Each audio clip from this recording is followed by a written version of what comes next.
Hello there, everyone. Patricia here. And today we're going to talk about why I focus so much on relationship building as a strategy and a tool, especially for women professionals and entrepreneurs.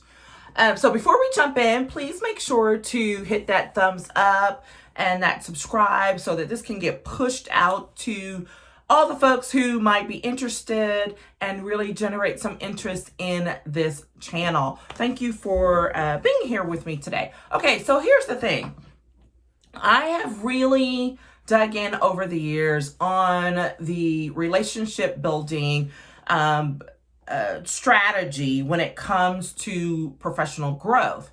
And, you have to change the words or whatever. Yeah, we're talking about networking. But networking has such a negative connotation, and that's because most people do it wrong.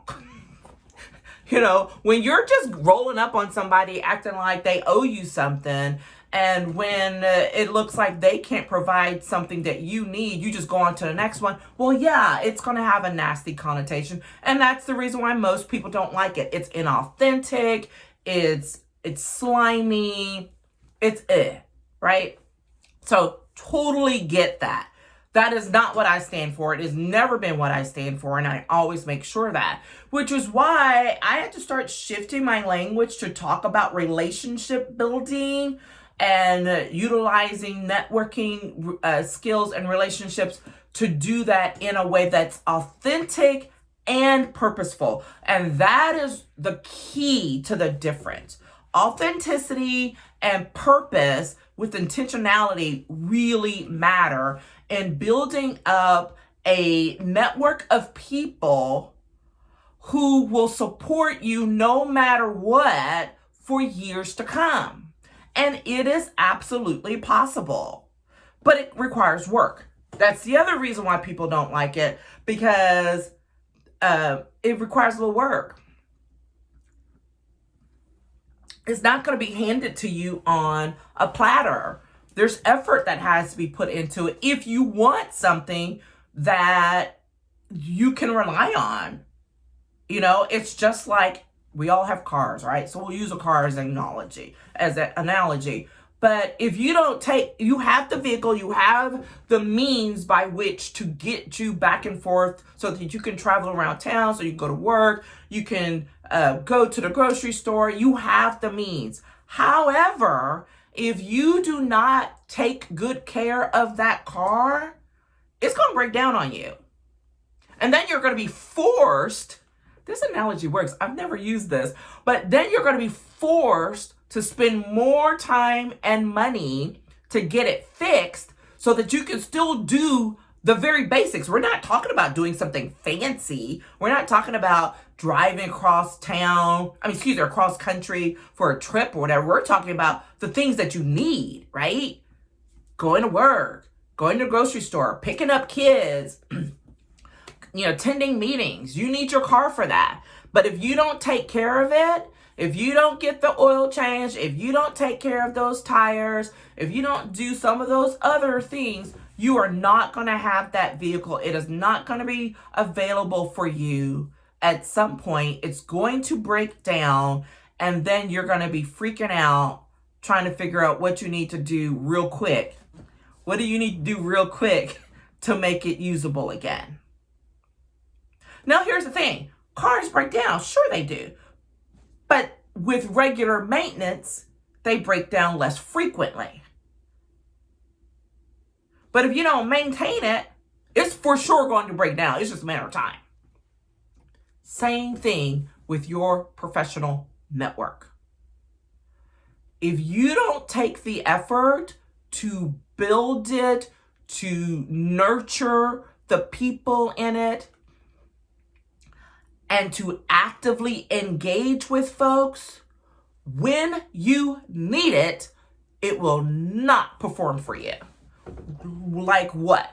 Oh, for most people, it's when they get laid off from a job, or they're trying to quietly look for a new job, and so all of a sudden they're talking to people like, hey, can you do that? I've gotten those emails, and I'm like, you do remember who I am and what I do, right?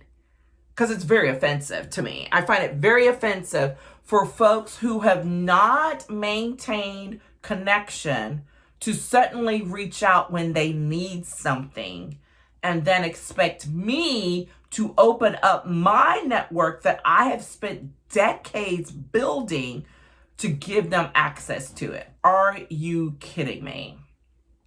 There's a very distinct situation. Like, I've had it happen several times. There are a few times when I've let somebody slide and I'm like, okay, I'll go ahead and like give you a little information, but I'm not opening you up to my whole network. But I will never forget this one person in particular who we had seemingly had a decent relationship and knew each other from working, not in the same organization, but in the same industry, on the same types of policy issues. And when I left my job at the system, and when I was no longer there, we were still like chatting, because that's a whole other thing. There were folks who abandoned me after that. I'm like, oh, well, that's fine. I see where you are. But this person, we were still chit-chatting and all of that. But then I recognized there was this shift in our relationship. And we were no longer talking about business and, project ideas and all of that. All of a sudden, our conversations when we met up were very superfluous. They were very superficial. And they had never been that way. And I was like, why? I was like, what is going on? Now, here's the thing. Y'all know bartenders and hairdressers, they be known. Your hairstylist and your bartender, like, they just have some insights. For me, it was my hairstylist who I was telling him this, like I said, this happened some years back. And I was describing the situation. And he was like, Trisha, she's jealous of you, right? I was like, what are you talking about? I'm like, I'm struggling out here, trying to get this consulting business up off the ground on my own. I'm like, it's crazy town. He's like, it doesn't matter. You're doing something she wants to do, and she's jealous and or intimidated by the fact that you're actually getting to do it. And I did not believe it. I was like, that's the craziest thing I have heard. So then I tested it. Next time we met up, I'm diving in, ready to talk about business, talk about, ideas and all of this. Superficial conversation. Drifted away from those things, start talking about none of that. None of that. Okay. Move along. So I just kind of like slowly back off. We move forward. She ends up leaving or being laid off. I don't remember which one it was. But anyway, she ends up leaving the organization she was working for at the time, which was the reason why we had met. And lo and behold, she's out here trying to start something on her own. And I see this, and I was like, oh, well, good for her. Move along. Until one day, I can see myself opening this email. I was at my office downtown when I still worked out of an office downtown. And I opened this email from this person asking me, not even a hey Trish, barely a hey Trish, but literally jumped straight into asking me to share her new project, idea, whatever she was working on with my network. We had not talked in years by that point. And when I mean talked, I'm not just talking about, physically getting together for lunch and coffee like we used to. I'm talking about not an email, not a text message, nothing. Till this showed up. To which I hit delete. No, ma'am. That is not how we roll around here. That is the power of putting in the effort to nurture your relationships. Because if you don't, delete. It's too easy. Or ignore. Or it just, just goes away. Guess what? We're all busy. It can happen as a result of just being busy, not even intentional. But think about the opportunities that get lost simply because you didn't do the work to maintain your relationships over time. Do things, fade away?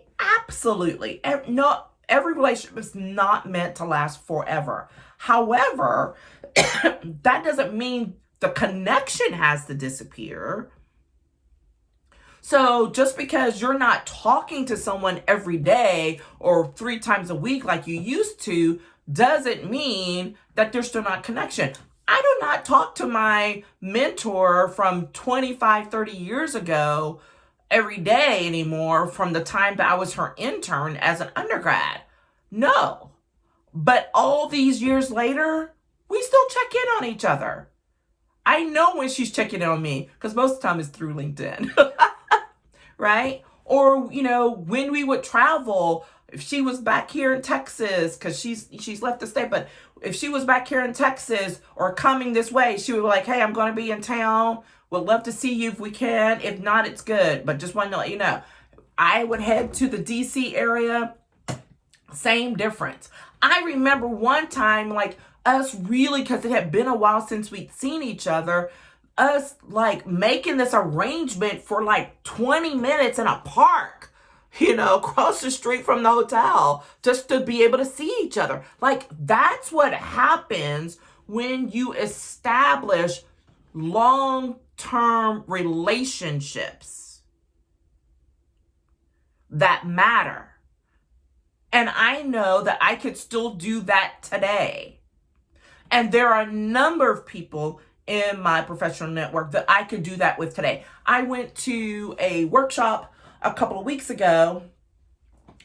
It was not the usual subject matter of something that I would go to, but the person hosting it was like, I need your strategy brain to attend this. So I'm like, cool. So I'm like excited, some new opportunity. Well, I walk in and I immediately see at least 10 people that I know, that I haven't seen in a while or whatever. Another long-term friend shows up who I'm so happy to see because he had been ill. I mean, like, there's all of these things. And I could walk up to those folks and joke and poke fun, and they're teasing me. I'm like, oh, you came out of hiding and all this, as if we still had been talking 2-3 times a week. That's because of what was invested in the relationship over time. That is why I stress the importance of really taking the time and the effort to be deliberate about building up your relationships, women in particular, because those are the pressure points that can be so incredibly valuable to you in other areas of your life or at other times of your life that you can't even imagine yet. Everything is not about what you need for right now. Sometimes you're paving the way for what's to come. Sometimes you're paving the way for what's to come for somebody else. It may not even be for you. I have a saying that I say, and I believe it strongly. Everything that comes to you is not for you. It could be for someone else. You're just the conduit to make it happen. That is the power of building out a strong, healthy, professional network that can serve you well for years to come. It is the ultimate power move. When people are whining about the good old boy network, why are you not building your own? It is so easy to complain about, oh, it's just those good old boys, because most of the time, that's used in relationship to older white men. And younger white men become older white men, right? Or just men in general. But guess what? They're doing that. They build relationships differently, right? First of all, men and women build relationships differently. Women, I think, and maybe I'm biased, but women, I think, have an extra, just have an extra oomph that goes with that we don't take advantage of, right? Because men can seem a little transactional, but yet they're still going to play golf. So they're having fun while they're engaging in their transactions. Do you see what I'm saying? So they build it differently. But that doesn't mean that we have to build it the way they do. Because I know people do that all the time. It's like, oh, these people tell me all the time, you need to learn how to play golf so you can be out on the golf course doing that. I'm like, well, if I become interested and decide I want to play golf, it's not just so that I can go be with those people out there. That's a different energy. It's not the way I connect, and it's not the way I want to connect. So I build my network my own way. I established coffee chats and lunch meetings and volunteer opportunities where I connect people deliberately, right? So whatever works for you. What women get caught up in that's unfortunate is trying to build out their relationships the way that men do, and it can be exhausting because it's just a different energy. It is just a different energy, and especially if you're already not comfortable and feeling like it's slimy and it's not going to be helpful. You have to do what works for you and be able to be authentic in how you act and how you're engaging with intentionality and on purpose. Not just, I am not judging anyone. I was part of that world. Hello? I'm a trained lawyer who worked in the legislature. I literally had to do this for a living. My job was connecting with people so that I could gather as much information as possible so I could take it back to my work and we could figure out what we needed to do with that information. There were things I detested doing. One of them was going to political fundraisers. Oh my God, you want to talk about slimy. Having to go to a political fundraiser only to hand over a check while shaking that member's hand and then having to go work the room, at a reception that I didn't want to be at. Are you kidding me? But I was the low man on the totem pole back in those days, and it was part of my job duty, so I had to do it. And I adapted and I learned how to make it work for me. So I did what needed to be done for the job, which was show up, be a representative, hand over the dang check, and then I'll work the room. And I worked the room in a way that served my job and myself, right? So if I knew that I was working on a piece of legislation and we were going to need some people to connect with, then I would keep that in mind. I would literally keep a little list in my purse, in my pocket, so that I would go to these receptions with purpose. I'm like, I need to talk to these 3 people. So I'm going to go look. Anything else that happened was extra. Anything else that I might come across or run into, extra. But I always, that's how I made it tolerable. I tell the story sometimes I would keep up with people. Like I'd know someone had gone on a big trip and I'm like, hey, tell me, you went on this big trip. How did it go? And like just connecting with folks, being human, not because I wanted something from them right then, but just being a human being. Remember, we all have lives to live. And this is before I had kids. Oh my goodness. Once you have kids, you got all kinds of conversations you could have. The conversations I've had on a football field in 100-degree weather, oh my goodness. Right? Those were my golf courses. Dance conventions. Sitting in dance convention halls for days and being able to connect with other parents, moms, whoever. Getting to know those people. My son, is a big athlete, connecting with people for those purposes. I have people that I serve on boards now with. I don't even work in the legislature. That's where we would have originally known each other, but we're on a board together now. And every time I see them, they ask about my son's football. How's Carson doing? How's the team thing? What's going on? And I tell them, that's how relationship building works. You find something to connect with people on genuinely, so that when you do need, hey, can you help connect me with this person? Or do you know something about, you can have that conversation without it feeling slimy, without it feeling like someone's rolling up on you just because they want something in the moment. Right? It's a power move. Do not bypass the opportunities. I tell the young people in my life all the time the importance of doing it. And yes, they're young, so it's always about, oh, what do I need right now? I need a job and I need to do this and da-da-da. And I'm like, I get it.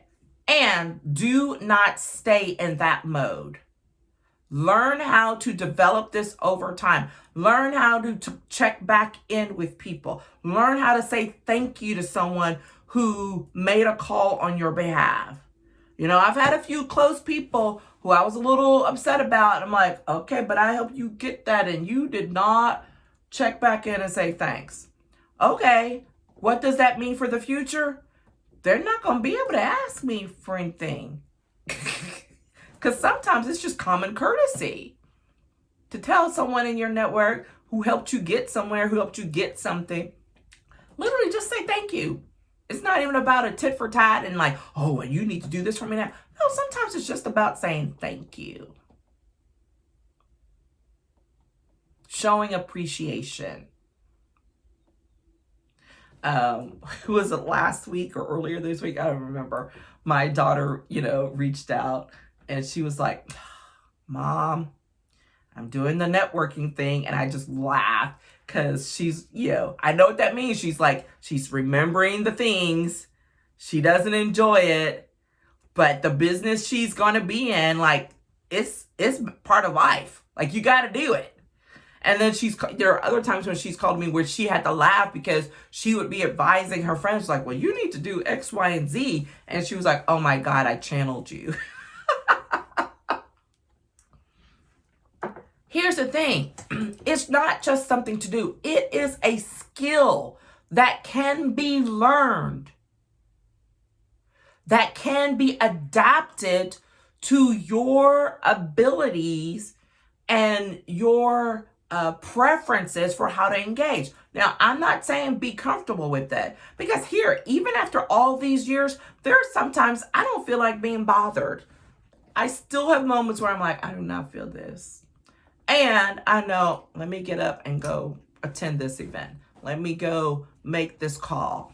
Let me go send this email. Let me go send this message. So it's not about doing what you feel in a moment, but it's exercising a muscle. because practice is what you have to do in order to get good at it. I do not want to hear anything. People are like, oh, but I'm an introvert and I really can't. Absolutely, you can. Being an introvert does not mean you can't build relationships. You probably already are doing it. You just don't think of it in those terms. It does not mean you have to show up to a 600-person gala and be freaked out by too many people in the room. There was someone that a colleague that I kept inviting to different luncheons and stuff, because a lot of times, like, I would host a table, I was part of a table, so I'd invite people. But I never knew, like, she had this aversion to large group events like that until she finally told me. And when she did, I was like, well, why didn't you tell me earlier? I would not have invited you to that. I would have adapted those things because I'm inviting her something because I was excited to share her work. I knew she owned her own business. So I was doing that. And she was like, I can't do those. I can't stand those type of events. Tell me. I will adapt what I invite you to. It's an easy fix, right? But it doesn't mean you don't do anything.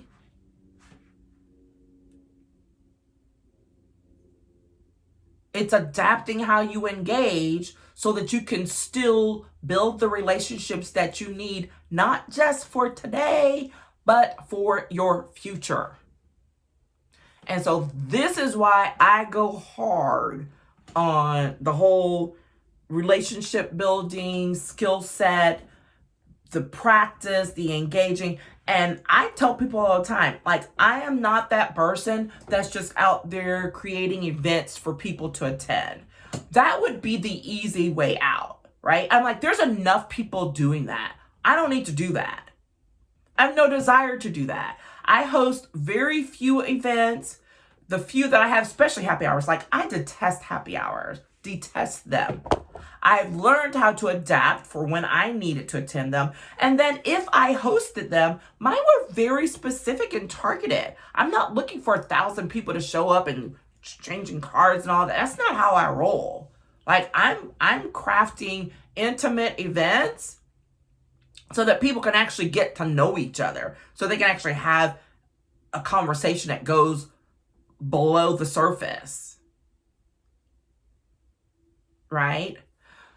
And so those are things that we can learn and we can adapt. And so we can grow. And it matters. It matters. I don't care what you say. I don't care what you're doing. If you are trying to advance in your career in any kind of way, if you are trying to build a business in any kind of way, you have to build solid relationships, a network of people around you who they can then tap into their network to help you. And it just goes on. That's how it spreads. It's not always about the person that you talk to the most being able to do the thing for you. It's about them being willing and able to ask others on your behalf. Did you hear that? It's about having people who are willing to ask others on your behalf. That is the real power of having a strong, solid professional network. But you have to practice, you have to engage, you have to share. You have to be willing to do the give and get, the back and forth. And as women in particular, do it in a way that is authentic to you, with purpose, being intentional. I love this. It doesn't matter what I'm coaching. Like, when I'm working with some of my clients, some of them come to me specifically because, let's say, they're looking to change jobs. And so I'm like, let's take a look at your network and let's see where you need to flesh things out, where you need to build things up so that you can connect with the right kind of people and ask the right kinds of questions. Then there are folks who are like, on a longer trek, knowing that they need a shift, that they're transitioning in their career or whatever. And guess what? The same things apply. Because if you want to explore a new industry or some other thing, guess what you need? You need an inroad to that. You need to start talking to people who are in that industry or have that interest.